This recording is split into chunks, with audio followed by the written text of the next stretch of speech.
வணக்கம். திசைகளின் 10 மணி செய்திகள். அமைச்சரவை மாற்றம் நாளை கூட்டத்தில் விவாதிக்கப்படாது, பிரதமர் கூறுகிறார்.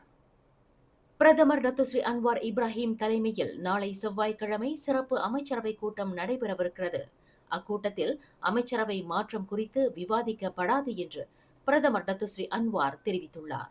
சபா மாநிலம் வழங்கக்கூடிய வருவாயில் அந்த மாநிலத்திற்கு 40 விழுக்காடு திருப்பித் தரப்பட வேண்டும் என்று அண்மையில் கொத்தகினபாலு உயர் நீதிமன்றம் அளித்த தீர்ப்பு குறித்து நாளை சிறப்பு அமைச்சரவை கூட்டத்தில் விவாதிக்கப்படுமே தவிர அமைச்சரவை மாற்றம் குறித்து அல்ல என்று பிரதமர் தெளிவுபடுத்தினார். அதேவேளையில் உயர் நீதிமன்றத்தின் அந்த தீர்ப்பை எதிர்த்து மத்திய அரசாங்கம் மேல்முறையீடு செய்யாது என்பதே தமது நிலைப்பாடாக உள்ளது என்று பிரதமர் விளக்கினார். கோலாலம்பூரில் நடைபெற்ற 47வது ஆசியான் உச்சநிலை மாநாட்டில் அமெரிக்க அதிபர் டொனால்டு டிரம்ப் முன்னிலையில் கம்போடியாவுடன் செய்து கொள்ளப்பட்ட அமைதி ஒப்பந்தம் அமல்படுத்தப்படுவதை நிறுத்தி வைத்துள்ளதாக தாய்லாந்து இன்று அறிவித்துள்ளது. தாய்லாந்து கம்போடியா எல்லைப் பகுதியில் நிகழ்ந்த நிலவெடி சம்பவத்தில் தாய்லாந்தை சேர்ந்த 2 ராணுவ வீரர்கள் காயமடைந்துள்ளனர். இந்த சம்பவத்தை தொடர்ந்து கோலாலம்பூரில் கம்போடியாவுடன் செய்து கொள்ளப்பட்ட அமைதி ஒப்பந்தத்தை அமல்படுத்தப் போவதில்லை என்று தாய்லாந்து பிரதமர் அனுதின் சன்விராகுல் அறிவித்துள்ளார். ஆக கடைசியாக நிகழ்ந்த இந்த நிலவெடி சம்பவம் தாய்லாந்துக்கும் கம்போடியாவுக்கும் இடையில் செய்து கொள்ளப்பட்ட அமைதி ஒப்பந்தம் தோல்வி அடையும் அளவிற்கு அச்சுறுத்தலை ஏற்படுத்தியுள்ளது என்று அவர் குறிப்பிட்டார். கோலாலம்பூர் ஜலன் மஸ்ஜித் இந்தியாவில் மீண்டும் நில அமிழ்வு நிகழ்ந்து பெரும் பரபரப்பை ஏற்படுத்தியுள்ளது. இதனால் மக்கள் மத்தியில் பீதி ஏற்பட்டுள்ளது. ஜலன் மஸ்ஜித் இந்தியா ஜலன் போனஸில் சாலையில் மேற்பரப்பில் ஆழமான குழி ஏற்பட்டது. கோலாலம்பூர் மாநகர் மன்ற திட்டமிடலின் ஊடக பிரிவு வெளியிட்ட தகவலின்படி இந்த நில அமிழ்வு இன்று காலை 8:30 மணியளவில் நிகழ்ந்ததாக குறிப்பிட்டுள்ளது.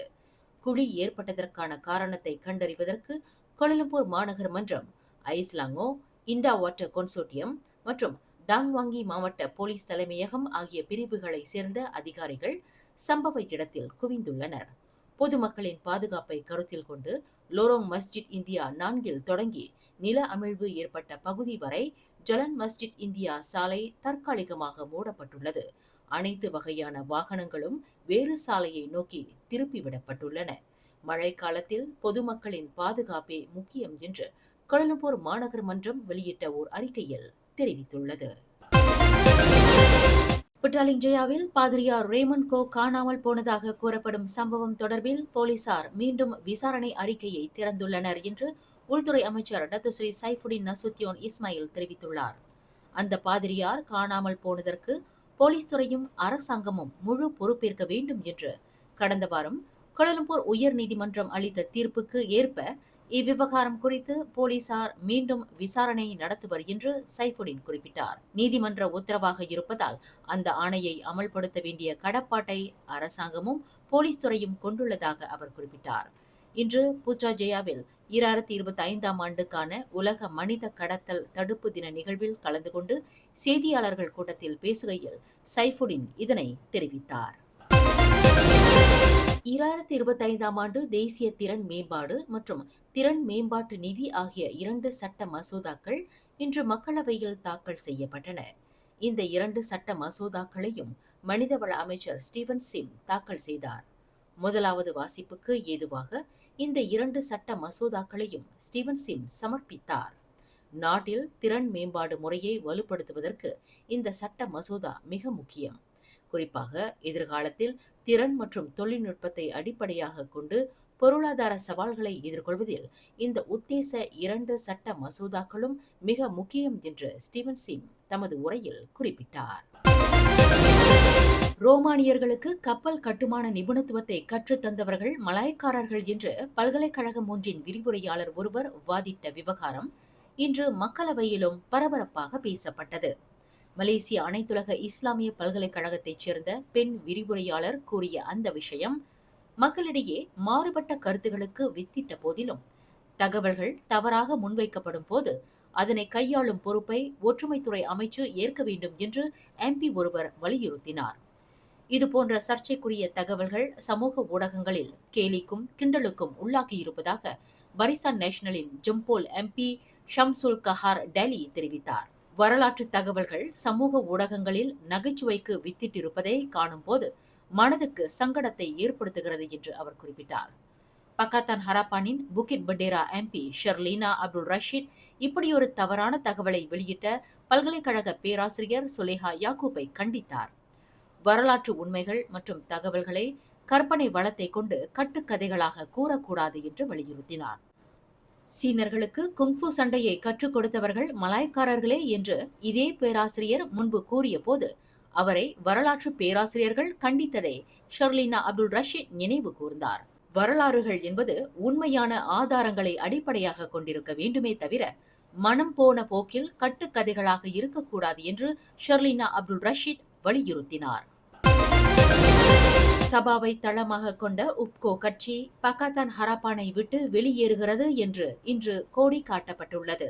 அதன் தலைவரும் தொழில் முனைவோர் மற்றும் கூட்டுறவுத்துறை அமைச்சர் பதவியிலிருந்து விலகியவருமான டாக்டர் ஈவான் பெனடிக் இன்று நடத்திய கட்சியின் உச்சமன்ற கூட்டத்தில் இந்த முடிவு எடுக்கப்பட்டதாக தெரிகிறது. சபாவின் தன்னாட்சி உரிமையை நிலைநாட்டக்கூடிய கூட்டணிகளுடன் மட்டுமே உப்கோ அரசியல் ஒத்துழைப்பை கொண்டிருக்கும் என்று அவர் அறிவித்துள்ளார். மேற்கு கரையோர விரைவு நெடுஞ்சாலை திட்டத்திற்கு வழிவிடும் வகையில் வீட்டுடைப்புக்கு ஆளாகியுள்ள ஸ்லாங்கூர் கம்போங் ஜாவாவை சேர்ந்த 19 குடும்பங்களுடன் இழப்பீடு தொடர்பாக இனி பேச்சுவார்த்தைக்கு இடம் இல்லை என்று ஸ்லாங்கூர் மந்திரி பசார் டாக்டர் ஸ்ரீ அமீருடீன் ஷாரி இன்று திட்டவட்டமாக தெரிவித்துள்ளார். அந்த 19 குடும்பங்களும் வீடுகளை காலி செய்ய வேண்டும். அதற்கு ஏதுவாக 2 வார கால அவகாசம் வழங்கப்பட்டுள்ளதாக மந்திரி பசார் குறிப்பிட்டார். அவர்களுக்கான இழப்பீடு தொடர்பாக ஏற்கனவே நடுவர் மன்றம் மூலம் மதிப்பீடு செய்யப்பட்டது. ஆனால் அவர்கள் நடுவர் மன்றத்தை நாடாமல் நீதிமன்ற நடவடிக்கையை கையாண்டார்கள் என்று அமீருடீன் ஷாரி குறிப்பிட்டார். வெள்ளத்திற்கு வித்திடலாம் என்று எதிர்பார்க்கப்படும் வடகிழக்கு பருவமழை வரும் நவம்பர் 13ஆம் தேதி வியாழக்கிழமை தொடங்குகிறது. இந்த பருவமழை அடுத்த ஆண்டு மார்ச் மாதம் வரை நீடிக்கலாம் என்று எதிர்பார்க்கப்படுவதாக மலேசிய வானிலை ஆய்வுத்துறையான மேட் மலேசியாவின் தலைமை இயக்குநர் டாக்டர் முகமது இஷா முகமது அனீப் தெரிவித்துள்ளார். இக்காலகட்டத்தில் கனத்த மழை சில தினங்களுக்கு நீடிக்கலாம். இதனால் ஆறுகள் மற்றும் தாழ்வான பகுதிகளில் வெள்ளம் கரை புரண்டோடலாம் என்று அவர் குறிப்பிட்டார். வடகிழக்கு காற்றும் பலமாக வீசும். கடலில் கொந்தளிப்பு ஏற்படலாம். தென்சீன கடலில் நீரின் மட்டம் உயரும் என்று டாக்டர் முகமது இஷாம் தெரிவித்துள்ளார். கடந்த வாரம் செவ்வாய்க்கிழமை பினாங்கு புக்கிட் முர்தாஜாமில் போலீசார் மேற்கொண்ட 2 சோதனை நடவடிக்கைகளில் ஒரு தம்பதியர் மற்றும் 6 ஆடவர்களை கைது செய்தது மூலம் 8.67 மில்லியன் ரிங்கிட் மதிப்புள்ள 247.7 கிலோ எடை கொண்ட கஞ்சா பூக்களை பறிமுதல் செய்தனர். கடந்த நவம்பர் 4ஆம் தேதி இரவு 10 மணி முதல் மறுநாள் மாலை 6 மணி வரை பினாங்கு போதைப்பொருள் துடைத்தொழிப்பு போலீசார் மேற்கொண்ட இந்த சோதனைகளில் இந்த எண்மர் பிடிபட்டனர். பிடிப்பட்ட எண்மரில் பாகிஸ்தானை பூர்வீகமாக கொண்ட ஒரு பிரிட்டன் பிரஜை மற்றும் தாய்லாந்து பிரஜையான ஒரு பெண் ஆகியோர் அடங்குவர் என்று பினாங்கு மாநில போலீஸ் தலைவர் டத்தோ அசீசி இஸ்மாயில் தெரிவித்தார். 20க்கும் 37க்கும் இடைப்பட்ட வயதுடைய இந்த எண்மரும் போதைப்பொருள் கடத்தலில் கடந்த அக்டோபர் மாதம் முதல் தீவிரமாக ஈடுபட்டு வந்துள்ளனர் என்பது விசாரணையில் தெரிய வந்துள்ளது என்று அவர் குறிப்பிட்டார். ஜொஹர் பரு கம்போங் கன்கார் தப்ராவ் ஜலான் துன் ஃபத்திமாவில் நேற்றிரவு நிகழ்ந்த தீ விபத்தில் 5 தரை வீடுகள் அழிந்தன. தீ பரவிய அடுத்த சில நிமிடங்களிலேயே உயிரை காப்பாற்றிக் கொள்ள அனைவரும் கட்டிய துணியோடு வெளியேறியதால் யாரும் காயமடையவில்லை. உடைமைகள் பெரிய அளவில் அழிந்தன.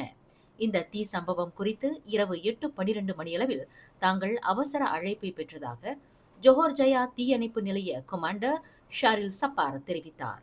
5 வீடுகளிலும் பரவிய தீ இரவு 9:35 மணிக்கு முழுமையாக கட்டுப்படுத்தப்பட்டதாக அவர் குறிப்பிட்டார். தனது முன்னாள் கணவரால் கொண்டு செல்லப்பட்ட தனது மகளை கண்டுபிடிப்பதற்கு ஒரு முன்னாள் பாலர் பள்ளி ஆசிரியரான இந்திரா காந்திக்கு அரச மலேசிய போலீஸ் படை உதவும் என்று உள்துறை அமைச்சர் Dato Sri Saifuddin Nasution Ismail தெரிவித்தார். இந்திரா காந்தியின் கணவர் கே பத்மநாபன் என்ற ரித்வான் அப்துல்லாவை கண்டுபிடித்து இந்திரா காந்தியின் மகளை மீட்பதில் அரச மலேசிய போலீஸ் படை உரிய நடவடிக்கையை மேற்கொள்ளும் என்று அவர் குறிப்பிட்டார்.